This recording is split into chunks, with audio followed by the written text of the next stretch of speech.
It's a really different kind of interaction, which is why I'm so excited that Amazon is doing this series of novel writing, right? What's the name of the title is? Can you remember the name of the series? Novel Conversations? Novel Novel Conversations. Yeah, I'm really excited that they're doing this Novel Conversations series with writers talking to writers, because I think that's where you get the more honest conversations about writing, about the process, Definitely. about what it is that inspires us. Obviously, I didn't expect people to read it. In terms of like identifying the problem. Right.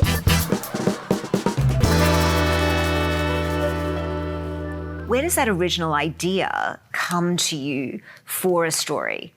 I always feel like I need to take a long time to think about it, because it's not like I can pinpoint like the exact time the idea took shape, or like there's like a definitive moment where it goes from like just sort of like a few thoughts like in the back of my head to something where I'm like, oh, this could turn into a real book. It's like I can like trace back the inspiration for my first book, If You Could See the Sun, to, you know, like when I was like 19, 18, like still in high school myself. And it's all of these different like moving pieces, because that's about like a girl who turns invisible and goes to this boarding school in Beijing. So like I went to like a Beijing international school. And so that was kind of partly like informed by my experiences. And then one day I was kind of like, oh, you know, I haven't really seen this kind of setting that much, especially when it comes to like Western publishing. Yeah. And so I was like, maybe it would be cool if I like try to do that. And then at the back of my mind, there was always this idea about a girl who like feels invisible and then she literally turns invisible. And then sort of all of those like different pieces came together. Is the process like similar for you? Yes. Or like does the idea ever come like fully formed? Oh, no, the idea never comes fully formed for me. I'd love to say that I was a brilliant writer and books just sort of form complete and then manifest themselves onto the page as you read them. Yeah, no, it's a very iterative process. I mean, there's ideas and there's writing, right? So for me, the ideas almost always come from a place of rage. So I think despite seeming like a really sweet suburban mum, I'm actually a very angry person. And so my storytelling is driven by that rage, and it will be connected to an injustice. It's often connected to the history and culture that is mine ancestrally. So I'm Sri Lankan Tamil. And I'll want to investigate and make visible a hidden injustice that makes me angry. So that's where the idea is coming from, the emotion. And then I'll often have characters that are inside my mind. It's almost like they're walking around going, you know, is it time yet? Is it time yet? And the characters will come together with the emotion. And then the narrative arc is that process of writing. And that for me, again, I would love to say that I know exactly when I sit down to look at a blank piece of paper that I confidently know what's going to happen. Instead, I look at a blank piece of paper with sheer terror, anxiety and agony. I absolutely feel you. Like it's the worst. I think it's the worst and yet the best.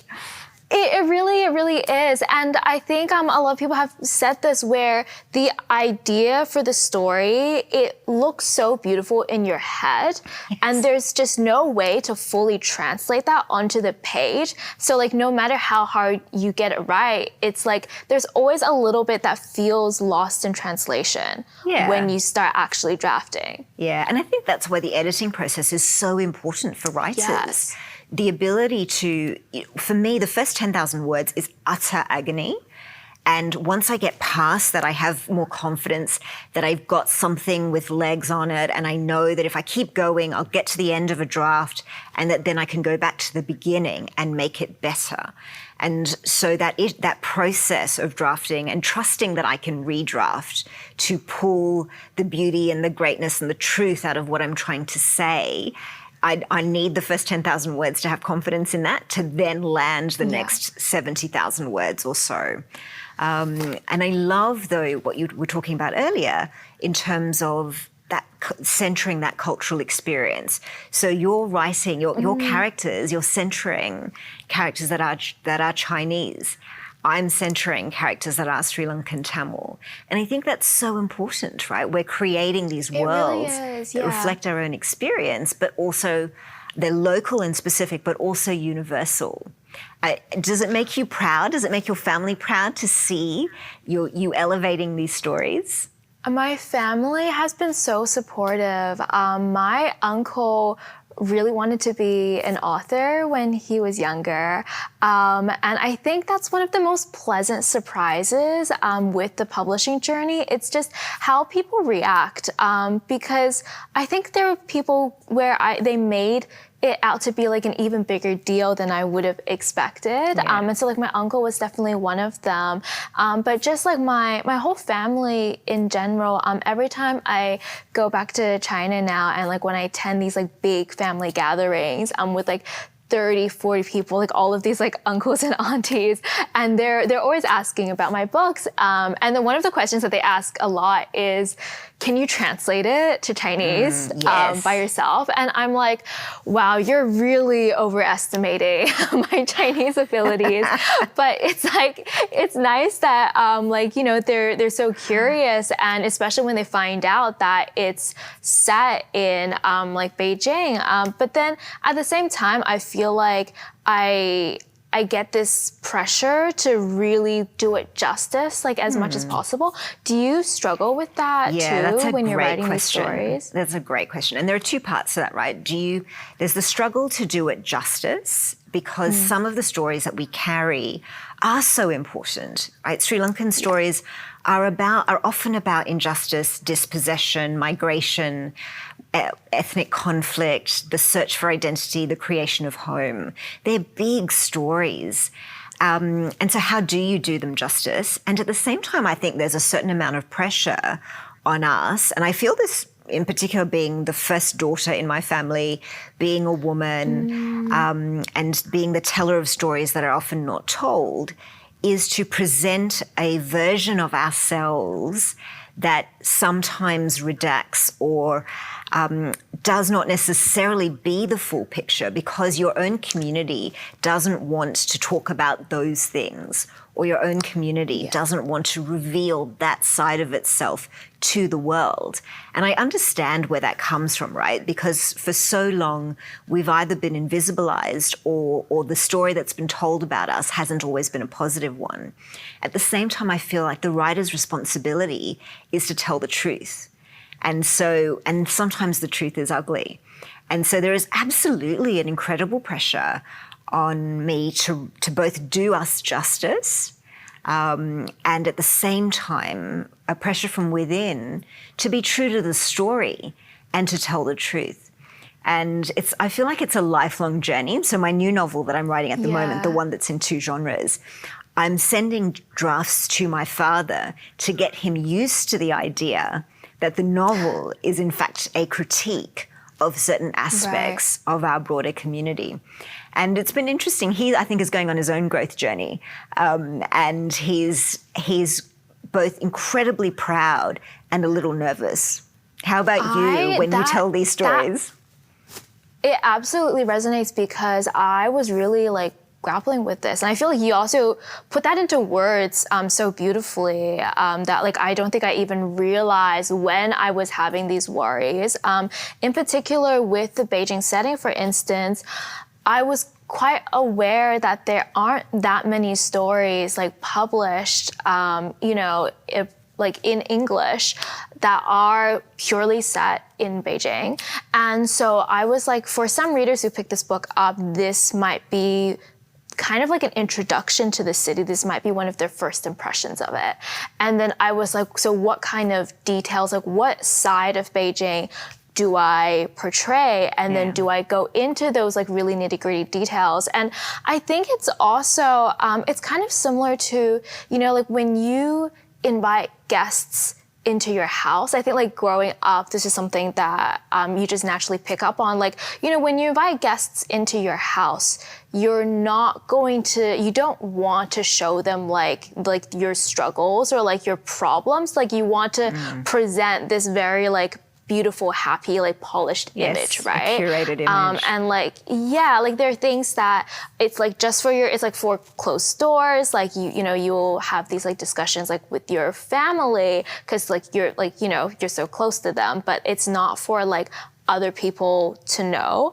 And I think one of the biggest kind of challenges that I find with like, you know, publishing these stories that are so inspired by like my own culture, like my family, like the city that I was like raised in, is knowing that like you can't control who that guest is. Like you can't really control your audience. So when I'm writing, it's like, is this like a discussion that I'm having with my family, or is this a discussion that I'm having like within my community?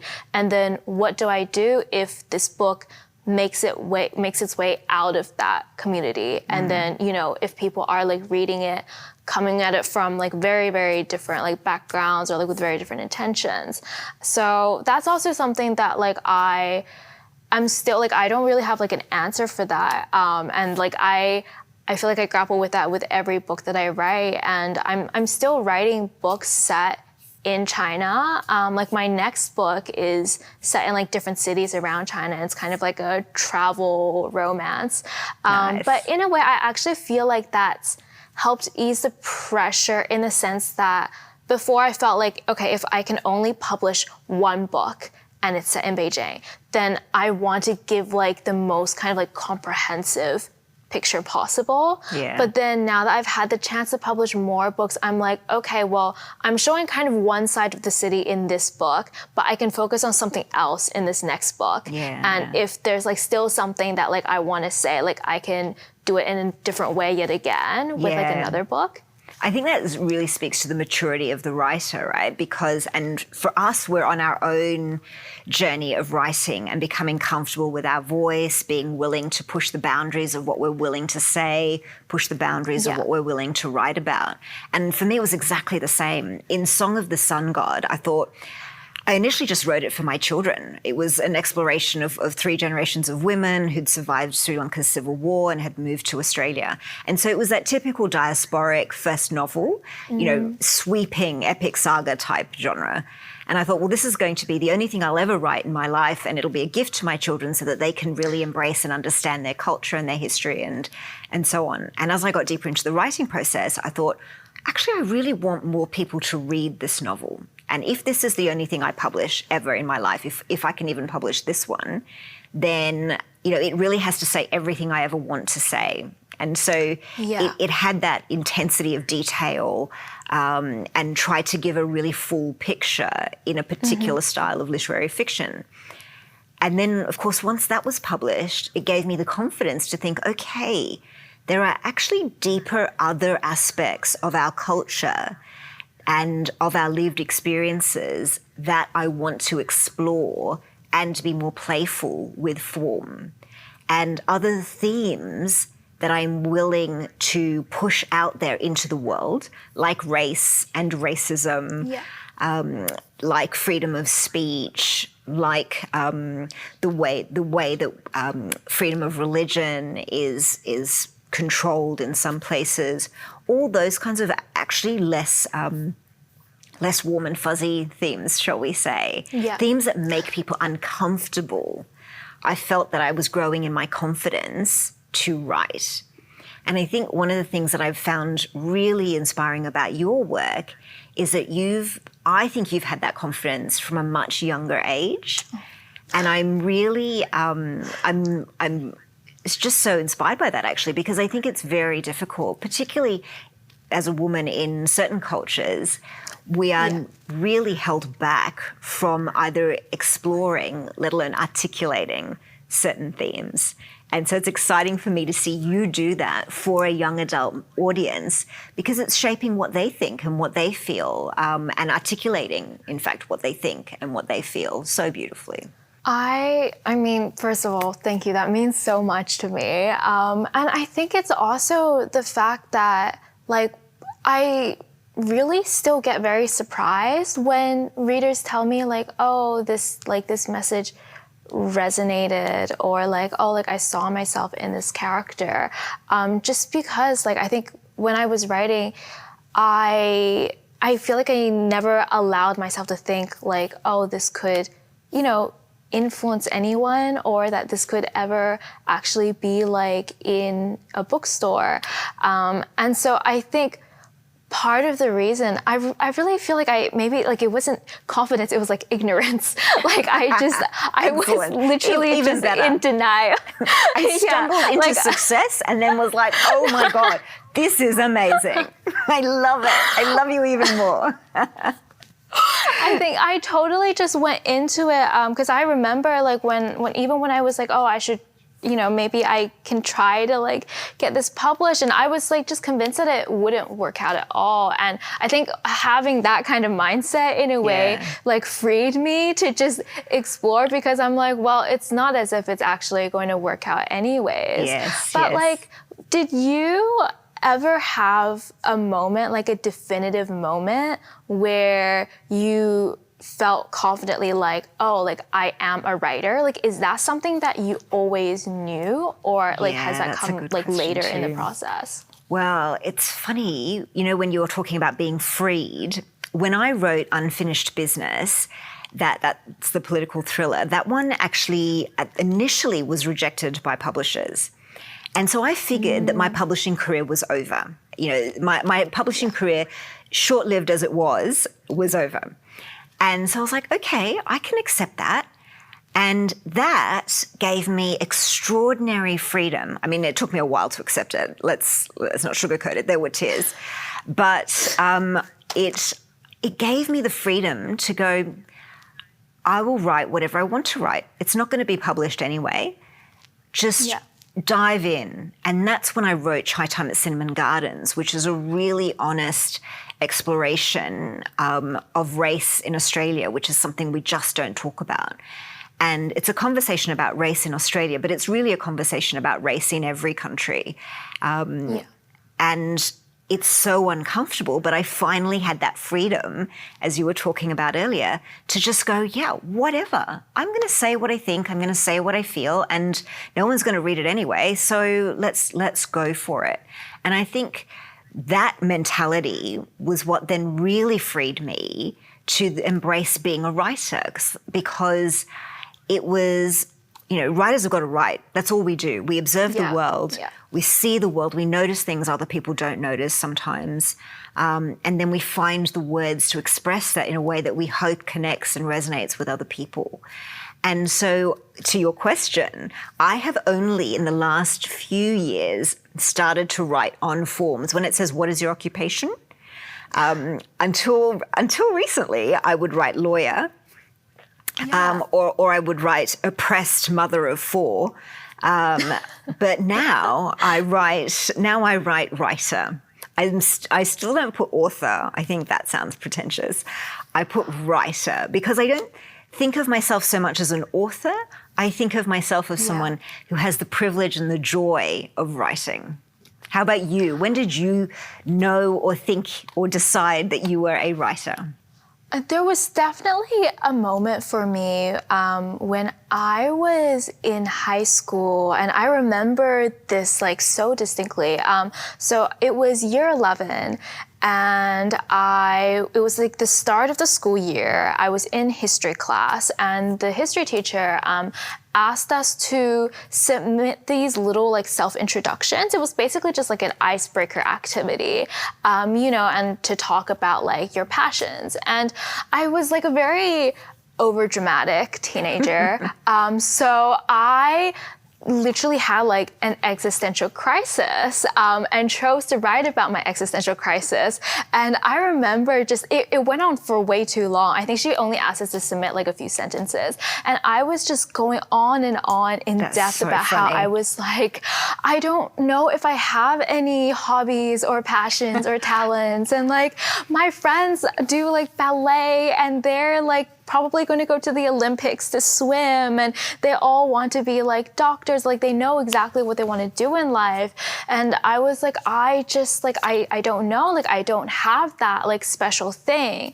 And then so I submitted that, and bear in mind, this is literally like, this teacher does not know me. And I just also felt bear so in mind, comfortable. this is 6 years ago, okay?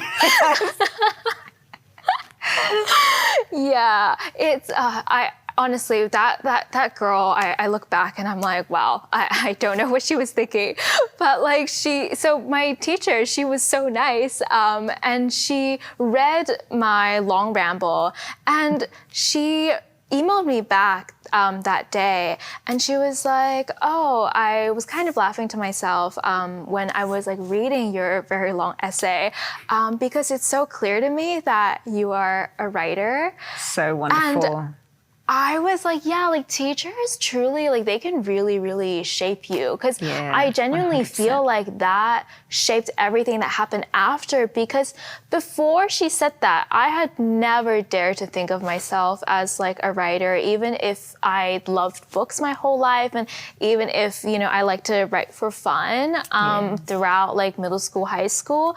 But it was only when she put it like that, like in those exact words, that I was like, oh, maybe this is something that I could actually try out. But honestly, like even now when I call myself a writer, I'm like the same way. I feel like I get that sense of like imposter syndrome. And also, I feel like I do consider myself like a writer before I consider myself an author, similar to how I think in my head, I've started to think of like writing and publishing as almost two separate things. You have to, right? You have to. Otherwise, the pressure from the publishing starts to influence what you write.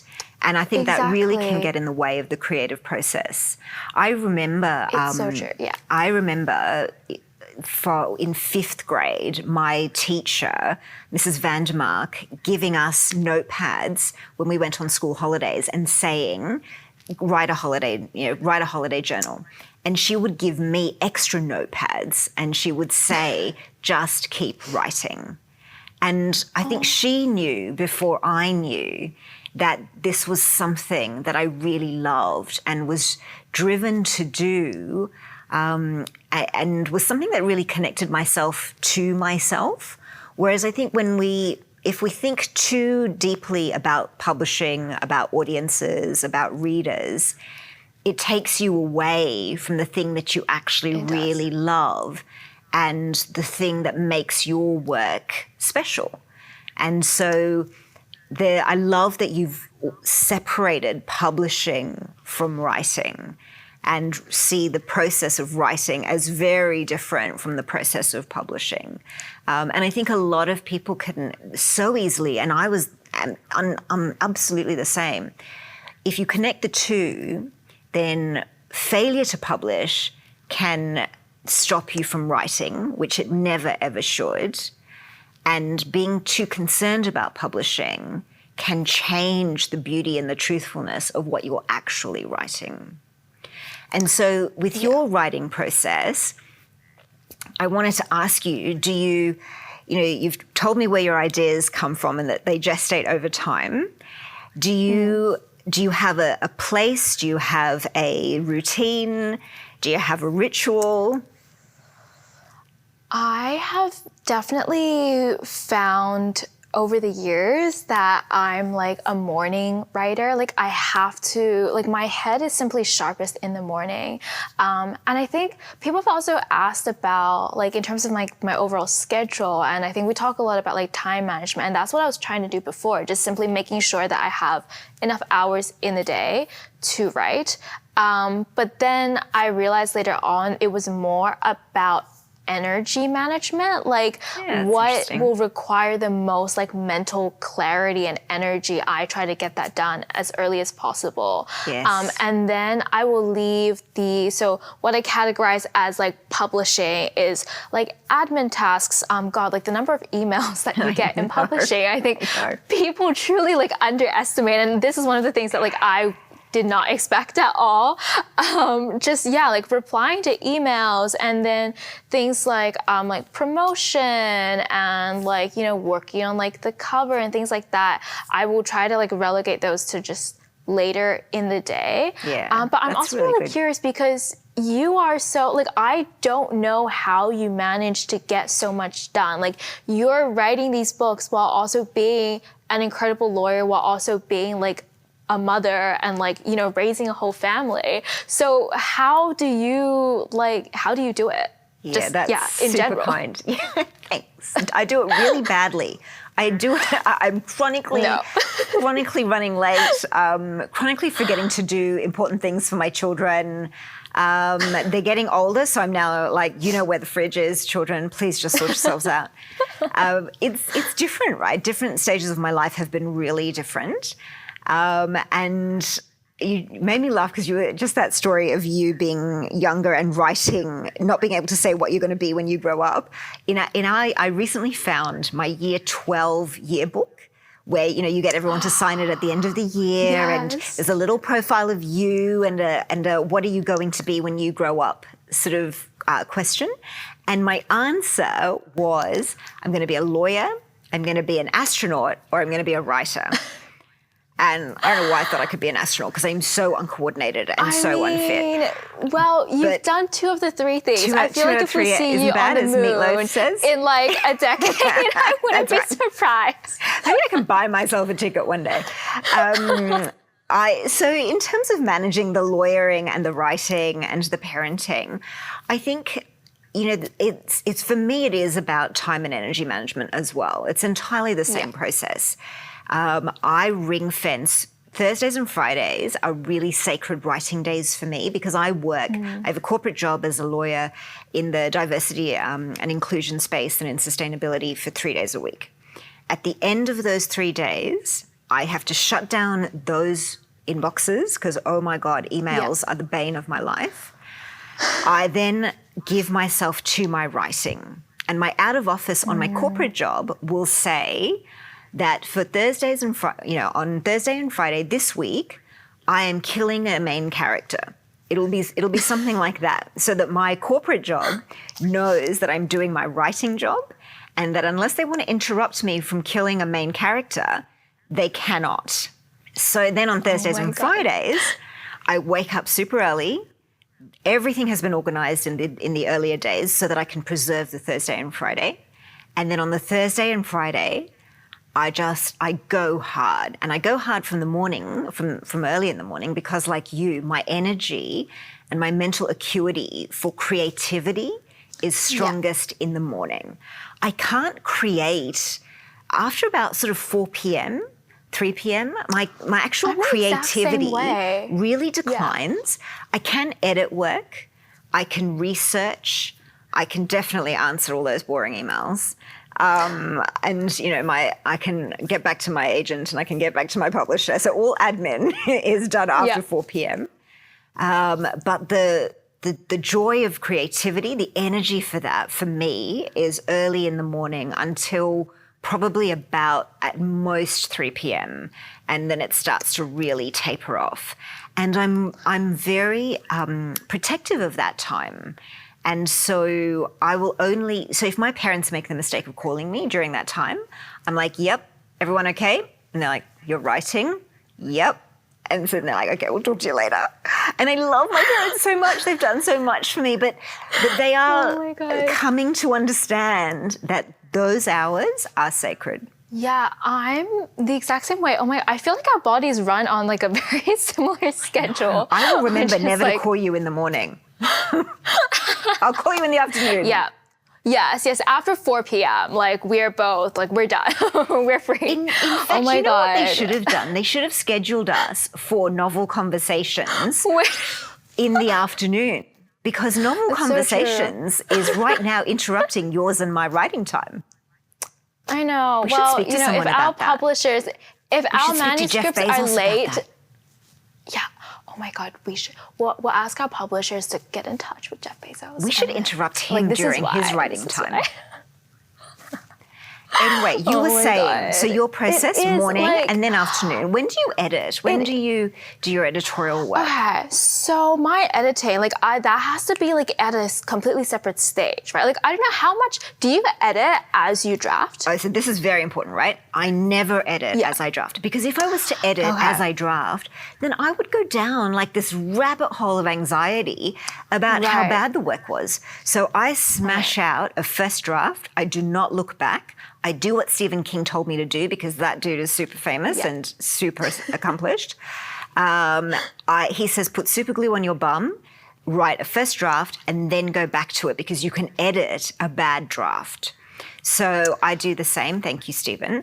I go from page 1 to the end, however long that process takes me, and then I go back. I never look at what I've written until I've written the end, and then I go back to the beginning and then start to deconstruct and edit. And I'll do that in a block as well. So first draft is a block, editing begins as a new block. How about you? Right.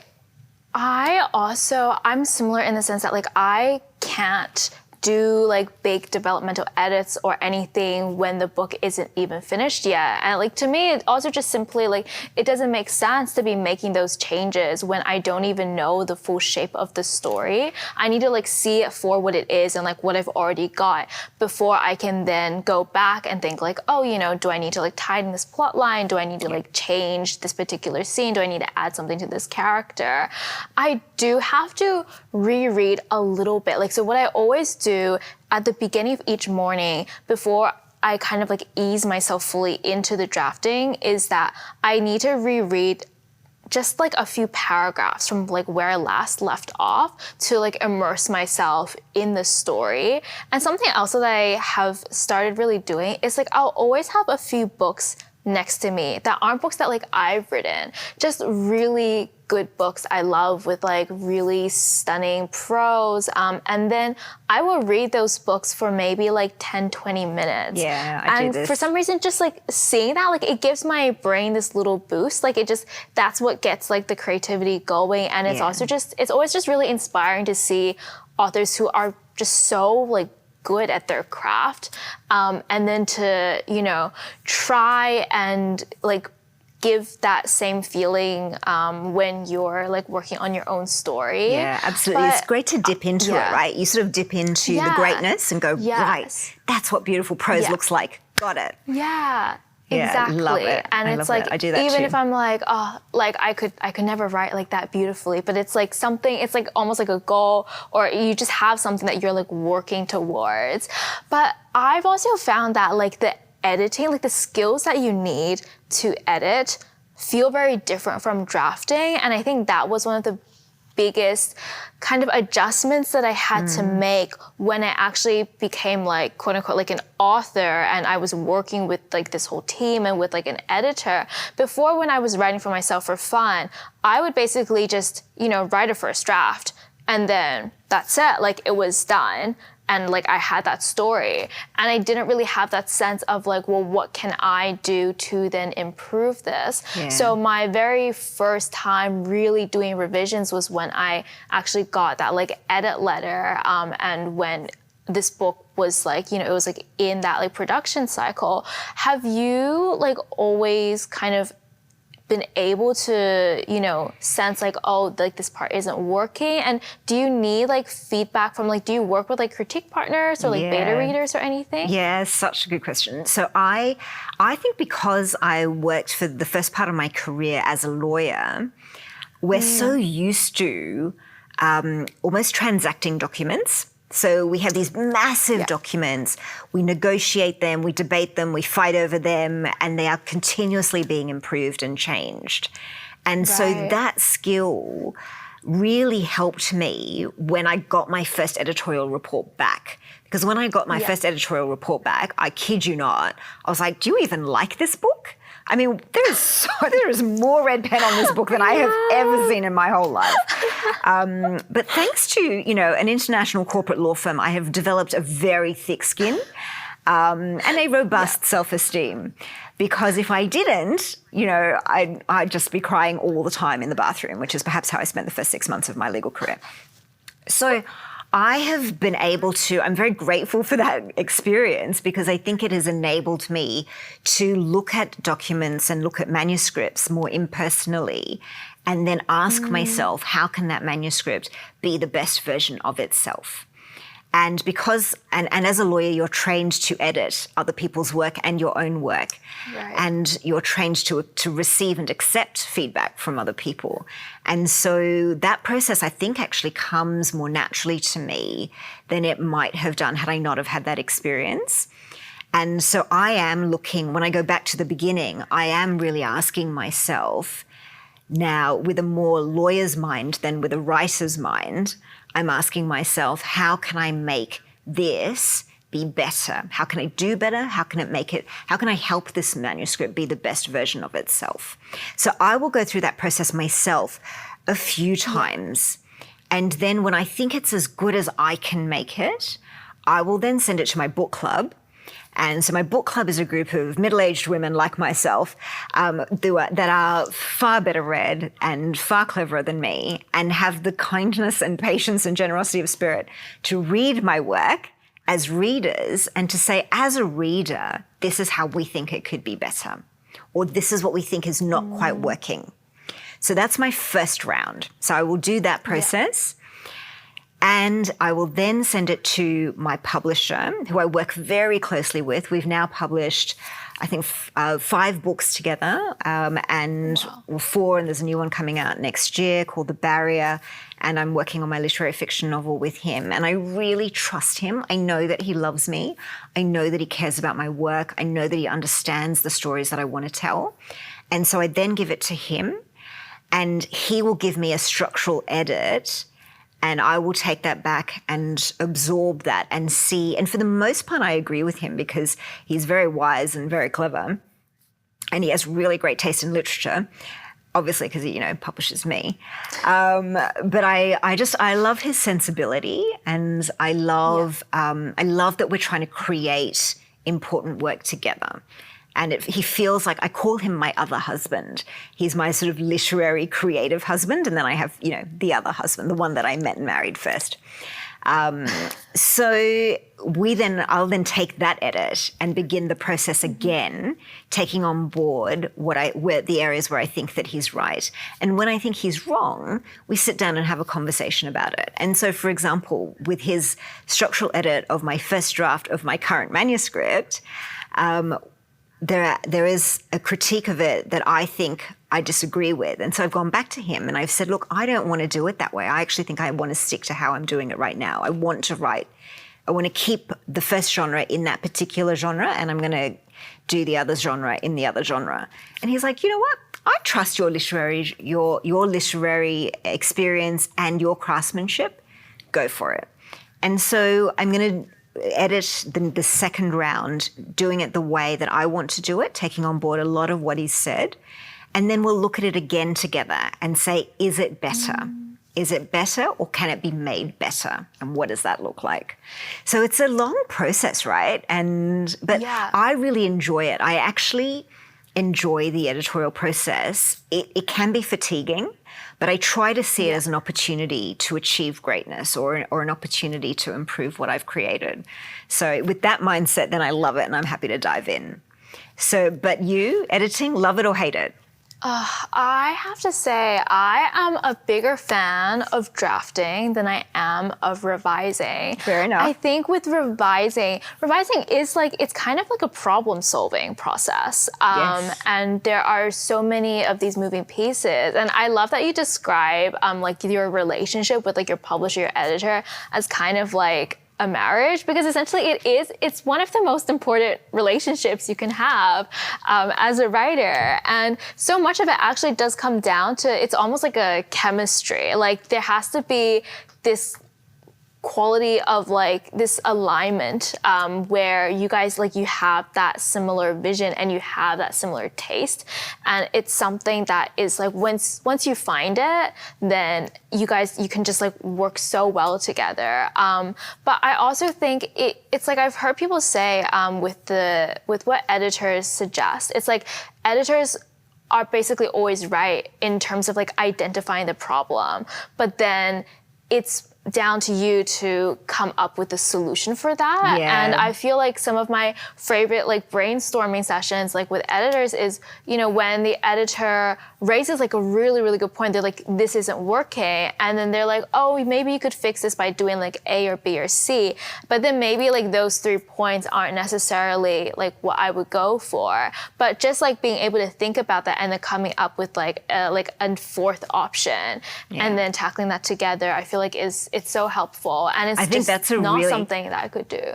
That's that's great advice to end on, actually, for novel conversations. The editor can tell you what's wrong, but only the writer can work out the solution. So with that, Anne, it has been incredible to talk to you today in Novel Conversations. I hope you're going to go home and go back to writing, because I certainly am. And I'll see you next time. Thank you so much. This time has absolutely flown by. It's just been such a joy getting to talk to you.